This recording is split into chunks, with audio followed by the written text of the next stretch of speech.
Hello, my friends. Welcome to Storytime English. I am so glad you are here today. Take a slow breath, relax your shoulders, and let the story begin. Now, imagine for a moment that you are standing at the edge of a river. The water is dark and cold and moving fast. It is night. Behind you is safety, your home, your life as you know it, everything familiar. On the other side of the river, the world is wide and uncertain. But on the other side is also everything you have ever wanted, everything you have worked toward. And you have to choose, stay or cross. This river was real. It was called the Rubicon.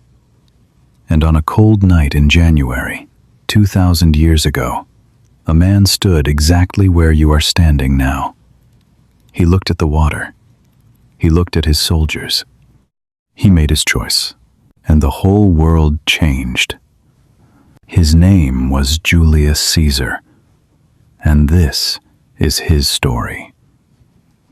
The year was 100 BC. BC means before Christ, before the birth of Jesus. In the great city of Rome, a boy was born into a family with an ancient and proud name. His name was Gaius Julius Caesar. Rome at that time was a republic.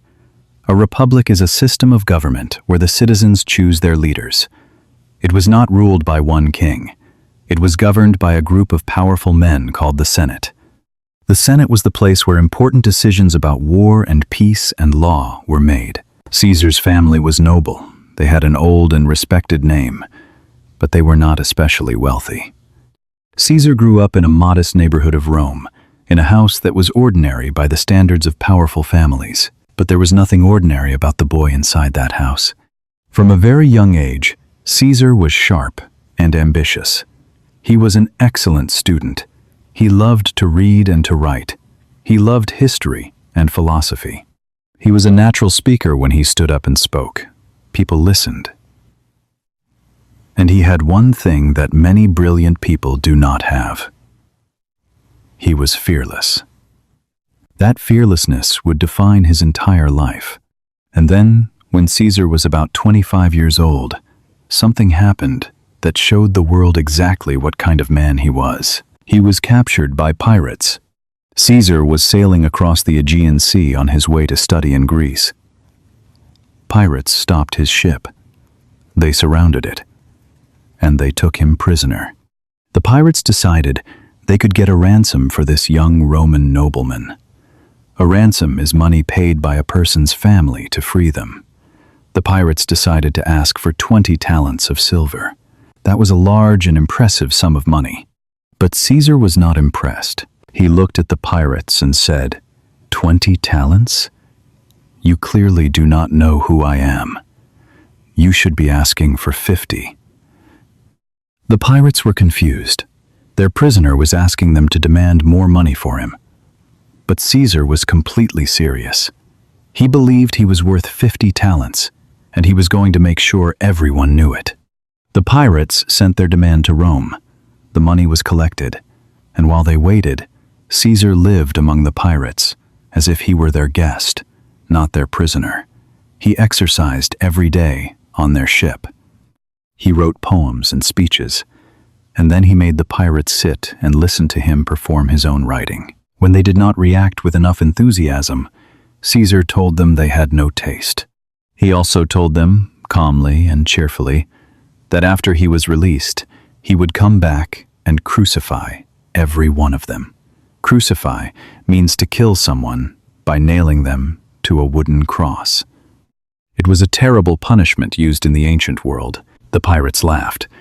This young man was their prisoner. They thought he was joking. He was not joking. When the ransom was paid and Caesar was free, he did not go home. He went immediately to the nearest port. He raised a small fleet of ships. He sailed back to find the pirates. He caught them, and he crucified them, exactly as he had promised. This story spread quickly across the Roman world, and people began to understand something important. Julius Caesar was not a man who said one thing and did another. When he promised something, he always delivered. And he was not a man who forgot. But Caesar was not a man who rested for long. Back in Rome, he turned his energy toward politics. He was clever and charming, and he understood people. He worked hard to become popular with ordinary Romans, not just the wealthy senators. He organized public events.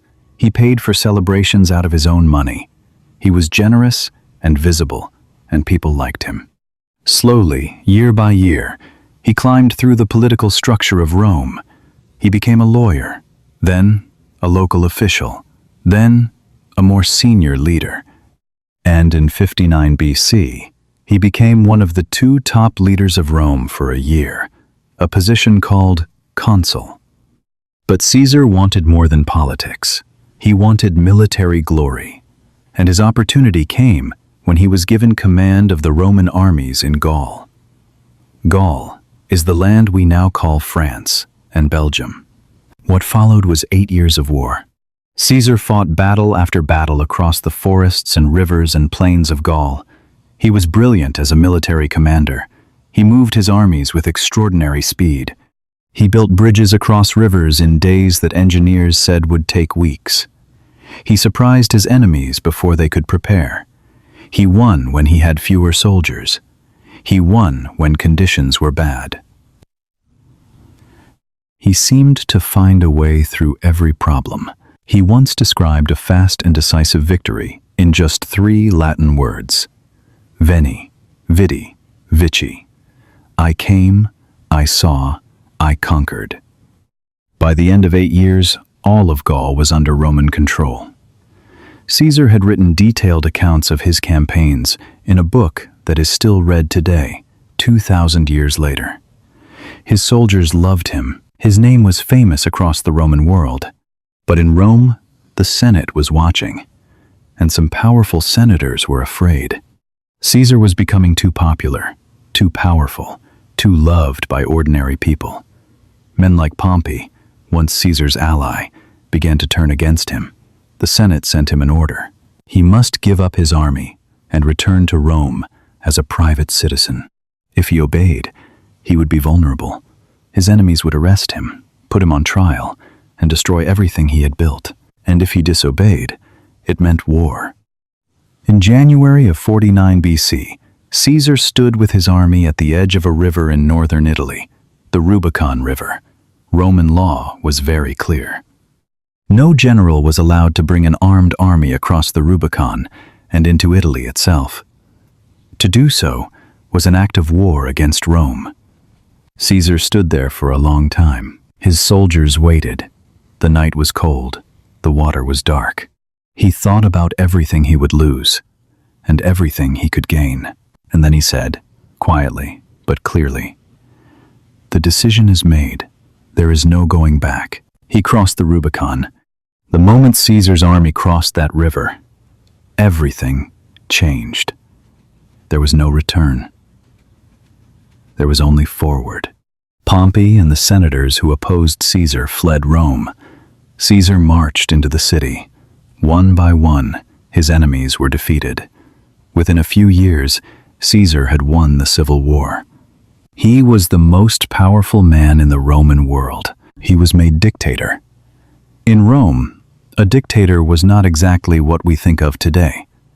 It was a legal position, a person given complete power during a crisis, so that decisions could be made quickly. But Caesar was given this power, not for a limited time. He was made dictator perpetuo. Perpetuo means forever. Caesar used his power to reform Rome. He reorganized the calendar. The Julian calendar he created is the basis of the calendar we still use today. He reduced debt. He gave land to soldiers. He built new buildings. He extended Roman citizenship to more people. He thought carefully and broadly about how to improve the empire. But many senators feared him. They feared he wanted to be a king. And in Rome, a king was the most hated thing imaginable. Rome had thrown out its last king 500 years before. A group of senators made a secret plan. On the 15th of March, 44 BC, a date known in history as the Ides of March, Caesar went to a meeting at the Senate. His friends had warned him. People told him there was danger. But Caesar did not listen. He did not take the warnings seriously. He trusted the men around him. The senators surrounded him. They had knives hidden in their robes. 23 men stabbed him. Among them was Brutus, a man Caesar had treated like a son, a man he had trusted completely. Caesar looked at him, and he said, very quietly, "And you, Brutus?" Then he fell. Julius Caesar was 55 years old. After his death, Rome was never the same. The republic he had grown up in was finished. The civil wars that followed ended with Octavian, Caesar's adopted son, becoming the first emperor of Rome. The Roman Empire was born from the aftermath of Caesar's life. This empire would shape the history of the Western world for 500 years. And Caesar's name? It never disappeared. His name became so famous that rulers across Europe took it as their title. In German, the word for emperor became Kaiser. In Russian, the word for a powerful ruler became Tsar. Both words come directly from the name Caesar. One man's name became a word for power itself. And so, my friends, the story of Julius Caesar comes to its quiet end. He was a boy from an ordinary house in Rome who refused to believe that ordinary was enough. He was captured by pirates and returned to crucify them. He studied, he spoke, he fought, and he won. He crossed an uncrossable river. He shaped an empire, and he was killed by the men who feared him most. Caesar was not a perfect man. He was ambitious, sometimes ruthless. The wars he fought in Gaul cost many thousands of lives. History is never simple. But there is something in his story that speaks to all of us. He was a man who believed that crossing the difficult point was always better than staying on the safe side. Think about that for a moment. Now, my friend, I want to say something to you. You have your own Rubicon. Maybe it was the day you started studying English seriously. Maybe it was the first time you listened to a whole story in English and understood it. Maybe it is right now, in this moment, listening to these words. There is a point in every journey when you cross from one side to the other, when you decide to fully commit, when you say quietly but clearly, the decision is made. There is no going back. Learning a language has its own Rubicon, and I believe you have already crossed it. Because you are here. You are listening. You are moving forward. Caesar crossed a river and changed the world. You are crossing a language and changing yourself, and that is no small thing. That is extraordinary. Every story you listen to, every word you learn and carry with you, every sentence that becomes a little clearer, that is another step across the Rubicon, and that is something to be very proud of. Keep listening. Keep learning. Keep crossing. This is Storytime English. If Caesar's story stayed with you today, please leave a comment below. Tell me, what part of his life surprised you most? The pirates, the Rubicon, or the ending? I would love to hear from you.